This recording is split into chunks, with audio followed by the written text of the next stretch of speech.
என்ன சொல்லியிருக்காங்கன்னா நம்பர்ஸ் கொடுத்திருக்காங்க. குறிப்பு: கீழ்காணும் எண் தொடரிலிருந்து கீழ்காணும் வினாவுக்கு விடையளிக்கவும். நம்பர் கொடுத்திருக்காங்க 435, 224, 786, 823. டாஸ் கொஸ்டின் மார்க் கொடுத்துட்டு மேலே உள்ள எண்களில் உள்ள இலக்கங்களை ஏறு வரிசையில் எழுதும் போது கிடைக்கும் மிகப்பெரிய எண் எது? இந்த மாதிரி கொஸ்டின் கொடுக்கும்போது அசெண்டிங்கா டிசெண்டிங்கா நம்ம பார்க்கணும். அசெண்டிங் ஏறு வரிசை. ஏறு வரிசை நமக்கு பிரச்சனை என்ன? ஏறு வரிசை இறங்கும் வரிசை. அசெண்டிங் டிசெண்டிங்ல பிரச்சனை வரும். பெருசுல இருந்து சின்னது எழுதுறதா, சின்னதுல இருந்து பெருசு எழுதுறதா அப்படின்ட்டு. அசெண்டிங் அப்படின்னா பாருங்க, அவன் கொடுக்கும்போது பாருங்க ஏறு வரிசை ஏ, ஆல்பபெட்ல ஏ தானே ஃபர்ஸ்ட், அப்ப சின்னதுல இருந்து பெருசு. டிசெண்டிங் பெருசுல இருந்து சின்னது. அசெண்டிங் ஃபர்ஸ்ட் நம்பர் 435 கொடுத்துருக்காங்க. இதுல எது சின்ன நம்பர்?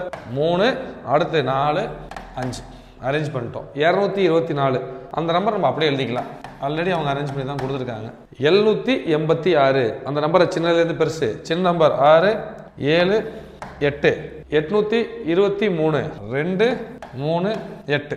ஓகே, அசெண்டிங் ஆர்டர் ஏறு வரிசையில் எழுத சொல்றாங்க. எழுதிட்டோம். எழுதின பிறகு எது ஹையஸ்ட், எழுதின பிறகு மிகப்பெரிய எண் என்ன அப்படின்னு கேட்டிருக்காங்க. இப்படி எழுதின பிறகு மிகப்பெரிய எண் என்ன?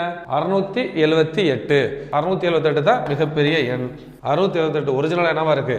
786. 104வது கேள்விக்கான விடை ஆப்ஷன் சி 786.